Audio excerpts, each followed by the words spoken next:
7:34 de la mañana, hora del este de los Estados Unidos, 8:34 hora de Venezuela. En este segmento del programa tenemos una entrevista con el vocero del Foro Cívico y además expresidente de la Federación Venezolana de Cámaras de Comercio y Producción, Fedecámaras, Ricardo Cusano. Ricardo, gracias por este tiempo y por compartir con nuestra audiencia una información tan valiosa. Bienvenida. Hola Mayori, muy buenos días. Un saludo a la audiencia y un placer estar en el programa. Ricardo, ¿cuáles fueron esas peticiones que elevaron a la Organización Internacional del Trabajo en este diálogo social tripartito que se realizó en Nueva Esparta recientemente? Sí, quizás lo primero hay que acotar que esto es un proceso que tiene casi 2 décadas, ¿no? Donde se le ha demandado al Estado el cumplimiento de los convenios internacionales que se han firmado ante la OIT y muy específicamente 3 convenios que establecen la rigurosidad de la construcción de salario mínimo sobre la base de un diálogo social entre trabajadores, empresarios y, por supuesto, el Estado. Luego, otras instancias como lo es las libertades sindicales, el respeto a las libertades sindicales y de asociatividad que tenemos los empresarios, los trabajadores, en fin, los ciudadanos en sí mismos, donde no haya persecución, donde no haya el uso de las herramientas del Estado y de las instituciones del Estado para intentar callar o evitar las diferencias políticas que puedan existir y en el caso del tema laboral, los temas laborales. Ahora bien, ese proceso llevó a un último nivel de sanción que se llama la Comisión de Encuesta, en inglés Inquiry Commission. Este es el último proceso sancionatorio que tiene este proceso, donde solo ha ocurrido 13 veces en 100 años en la OIT, y en esta reunión que hubo, lo que se presentaba era los informes de lo que había avanzado de las últimas reuniones entre los miembros de las 3 organizaciones, o de los tres grupos representativos, que es Estado, trabajadores y empresarios. Ahí, ¿cuáles fueron las conclusiones? En febrero y en abril, el Estado se compromete a poner a disposición todas las mesas técnicas para la construcción de un salario mínimo sobre la base del diálogo social, pero que tiene que tener en consideración unos temas muy específicos. Por ejemplo, estadística, tomar en consideración el crecimiento económico de los últimos años, tomar en consideración también conocer la realidad de los ingresos del Estado, en fin, toda la data necesaria que te pueda permitir verdaderamente diseñar un salario mínimo que sea sustentable en el tiempo y que no sea sencillamente se convierta en sal y agua porque se haga de una manera, digamos, irresponsable. También hay acuerdos desde el punto de vista entre trabajadores y Estados, donde el Estado se compromete a vincular para que el CNE sea una herramienta técnica y no de intromisión en los procesos de renovación de autoridades de los sindicatos. En fin, son una serie de temas. Por supuesto, desde el punto de vista empresarial, el Ejecutivo se comprometió a que la institución que representa a los empresarios, Fedecámara, tenga encuentros con organizaciones como, por ejemplo, el INTI, que es el Instituto Nacional de Tierras, para los temas de las tierras que han sido invadidas o que en algún momento fueron tomadas en un proceso de expropiación que no se concretó. Eso es importante resaltar, que no se concretó y que en definitiva son tierras que no están cumpliendo con su respectivo objetivo, su razón de ser, que es la producción en favor de la sociedad, generando puestos de empleo y dándole la oportunidad a sus propietarios de retomar sus derechos y poder invertir en ella y desarrollarla, ¿no? Digamos, en líneas generales, esos son los grandes acuerdos que se dieron. Obviamente, urgen que los tiempos sean mucho más rápidos, urgen que muchos de los temas salariales dependen también, por ejemplo, desde el punto de vista del sector público, dependen de los ingresos del sector público. Y esos ingresos, de una u otra forma, han sido mermados por 2 grandes variables, una con mayor ponderación que otra, pero en todo caso 2 grandes variables, que es primero la contracción del aparato productivo en los últimos, desde el año 2013 hasta el año 2020, casi 80% del tamaño de la economía desapareció. Para nadie es un secreto que eso fue, la cosecha de una siembra de un modelo político y también, la forma poco óptima, eficiente de gerencia durante ese periodo, que luego se agrava en el proceso sancionatorio por una razón muy sencilla. Recordemos que en Venezuela, lamentablemente, pero eso fue el modelo que desarrollamos durante 60 años, exacerbado más en un tiempo que otro, obviamente, pero Venezuela vive de los ingresos petroleros. Prácticamente ese era el 97% de los ingresos del Estado en divisa. Y toda la estructura del Estado estaba de una u otra forma vinculada y relacionada. Las pensiones estaban vinculadas al ingreso petrolero, el desarrollo económico estaba vinculado al ingreso petrolero. Lamentablemente la visión extractivista y de consumo que daba el subsidio también estaba vinculado a ese sistema. Entonces, cuando ese sistema se ve mermado por el proceso sancionatorio, obviamente también tiene unos impactos que agravaron lo que ya veníamos Ricardo, te agradezco enormemente la explicación, ponernos en todo este contexto, porque hacía falta justamente esta explicación de alguien que estuvo allí presente y que puede traernos la información de primera mano, o sea, que a través de la organización puedes tener acceso a esta información. Quisiera que nos aclararas algo. Veíamos titulares como, por ejemplo, no fueron cubiertas expectativas con respecto a la discusión del salario mínimo. ¿Cuáles eran las expectativas que se tenían? ¿Cuáles eran los acuerdos alcanzados en otras rondas en años anteriores? ¿Y qué pasó en este encuentro? Lo primero es que en años anteriores no hubo rondas. Lo primero que hay que recordar es que los últimos 63 aumentos salariales se hicieron de manera unilateral por parte del Estado y no se respetaron la consulta tripartita. Por eso hoy estamos, entre otras cosas, en este proceso. Esto es un proceso que, digamos, no es judicial como tal, pero parte de una demanda de los empresarios y luego a la cual se juntan los trabajadores.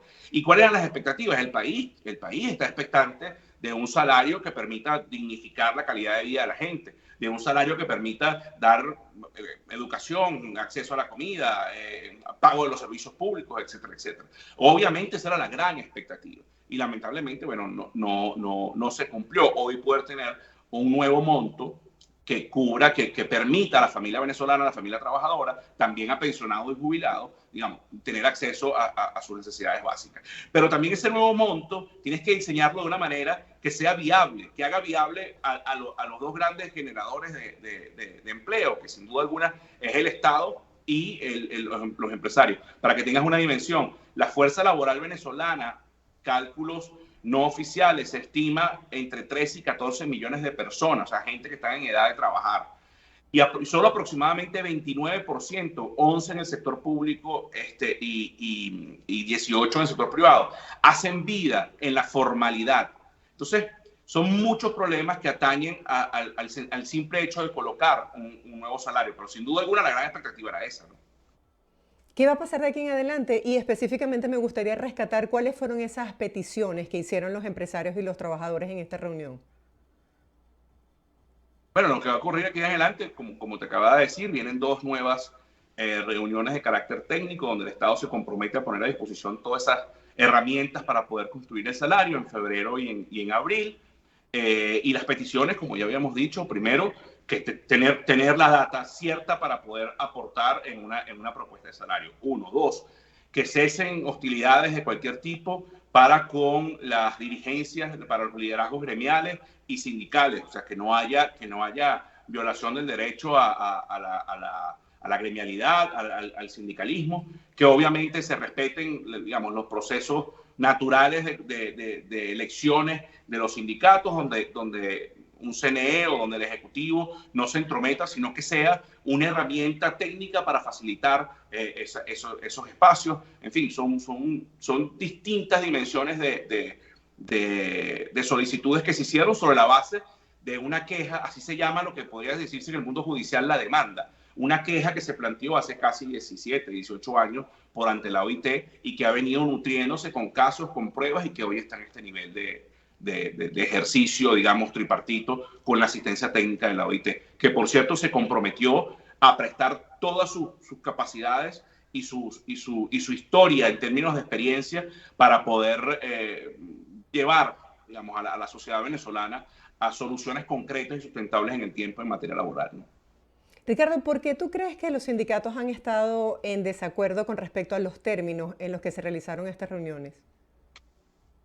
Bueno, es una pregunta obviamente muy dirigida a ellos, no formo vida, no hago vida cotidiana en el mundo sindical, pero bueno, este es un tema, Marjorie, que el tema salarial, el tema de la construcción de las políticas públicas en torno a las relaciones laborales Es un tema que también trae muchos mitos, muchas heridas del pasado, en procesos anteriores, y sin duda alguna muchas veces se tiene pueden tener la impresión, empresarios de la visión del empresario, que trabajadores lo que buscan es mayores reivindicaciones, y el Estado, digamos, en una política populista lo que puede buscar es apoyar eso sin entender el proceso productivo en sí mismo, y los trabajadores pueden tener su visión y el Estado la suya. Yo creo que esto es un momento donde se hay que llamar a la sindéresis de los actores, donde hay que llamar al entendimiento y entender que un proceso de negociación donde estás partiendo desde porque aquí no estamos en una sociedad con ingresos, grandes ingresos, en bienestar, con buenos hospitales, buenos colegios. Tenemos una realidad, un drama humanitario que hay que rescatar, y bajo esas premisas tú tienes que partir para construir algo que sea viable y que sea favorable para todos. Y un proceso de negociación, siempre todos tenemos que perder algo, y quizás es ahí donde pueden estar las grandes confrontaciones, digamos, conceptuales que podamos tener o que puedan tener los actores que hacen vida en estos procesos, ¿no? Sí, obviamente que esto es un tema que hay que preguntar a los sindicatos, pero bueno, se dio el debate, ¿no? Dentro de esta reunión de 3 días en Nueva Esparta. Quisiera que habláramos un poco acerca de la posición de Fede Cámaras. A través de un comunicado indicó que antes del 30 de abril pues se debe tener un método para el establecimiento de este salario mínimo. ¿Los trabajadores pudiesen aguantar, por ejemplo, hasta el 1 de mayo este ingreso que tienen en la actualidad? Bueno, la respuesta pareciera el perogrullo, que es no. Sí, pero no me corresponde a mí decirlo. Has tenido la oportunidad de ser expresidente de Fede Cámaras, entonces, sí, por eso te digo. Me gustaría que hablaras en representación de los trabajadores. Es evidente que no. Y a ver, por eso hay una demanda en la calle hoy, por eso hay una protesta social de los profesores, digamos, del mundo de la salud, etcétera, etcétera, porque están buscando, no es por sencillas reivindicaciones o ganas de protestar en su ejercicio constitucional, lo hacen porque es que no llegan a fin de mes, no llegan a fin de la semana con un salario que está dentro de los parámetros de un salario que no está ni siquiera en la pobreza crítica, o sea, es algo verdaderamente dantesco. Y viendo desde el punto de vista empresarial, el hecho económico surge, digamos, el circuito virtuoso de la economía surge no solo cuando hay una inversión y hay una empresa que produce, y también es cuando hay consumidores con poder de compra. Entonces, el hecho económico de la producción, de poder producir más, de poder vender más, de tener consumidores con poder de compra que generen dinamismo, que generen competitividad, tampoco se da cuando tú tienes salarios de este tipo. Entendiendo también el volumen de personas, porque el sector privado paga mucho más que el sector público. Y eso se sabe desde hace mucho tiempo, dependiendo el sector. Hay sectores que pagan entre 100 y 120 de salarios mínimos, en fin, dólares, digamos, valor bolívares en dólares, que por cierto, también tienen unos temas en referencia a el impacto que puede tener en los derechos, en los pasivos laborales. Pero más allá de esto, al final lo que quiero plantear es que no se puede esperar hasta abril. Y espero que el Estado, bueno, digamos, en el marco de este proceso en febrero, la próxima mesa técnica, bueno, puedan haber acciones, digamos, reivindicativas o paliativas, mientras hasta el 1 de mayo, el 30 de abril, cuando deba ser según el cronograma planteado, puede haber ya en definitiva un nuevo salario. Pero en el camino la gente tiene que comer, los tiempos de la política son extremadamente lentos en comparación con los de la economía, y los de la economía y la política ni hablar en términos de necesidades humanas, ¿no?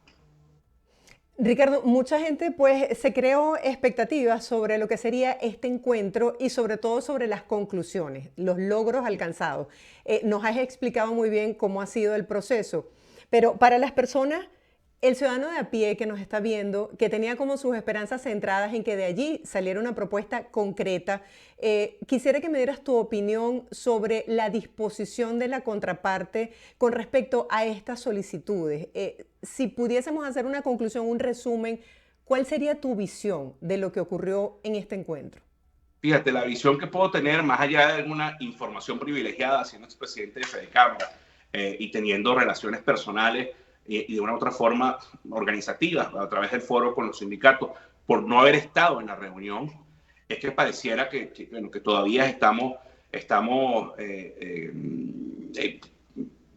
algo incómodos en la forma de construir estas relaciones, y donde todavía prelan, como te había dicho anteriormente, algunos prejuicios del pasado, algunas experiencias negativas que se pudieron haber vivido, y creo que en este momento, como dije antes, lo que tiene que haber es síntesis y un sentimiento estadista de los actores que hacen vida en esas mesas, para entender que lo que está digamos, porque aquí lo que está en juego es la calidad de vida del venezolano, es la sustentabilidad de la familia venezolana en términos de ingresos, y lo que eso representa desde el punto de vista formal, porque además los ingresos formales de una u otra forma representan impuestos para el Estado que en teoría deberían verse retribuidos en mejores servicios, en fin, para lo que el Estado está llamado a hacer, ¿no? Entonces, creo que todavía pueden haber algunos obstáculos, digamos, de experiencias pasadas que no precisamente hagan abordar de manera mucho más rápida y expedita estos temas. Esperemos que con la experiencia de la OIT y de una experiencia técnica, también se solicitó, Marjorie, que la OIT tenga, como lo tienen otras instancias, oficinas de la ONU, que tenga representación permanente en Venezuela, que haya un funcionario de la OIT aquí a la cual no solo ir a reclamarle o denunciar alguna falta de alguno de los actores, sino que también pueda ser mucho más fluida, mucho más rápido el acceso a esos tecnicismos que hacen falta para construir estos acuerdos.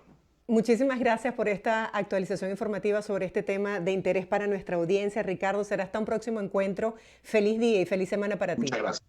Feliz día. Era Ricardo Cusano. Él es expresidente de Fede Cámaras y además portavoz de Foro Cívico. Nosotros hacemos una breve pausa. Vamos a presentarles el pronóstico del tiempo y ya volvemos con más de Buenos Días. Es el pronóstico del tiempo en Latinoamérica. Ya volvemos con más.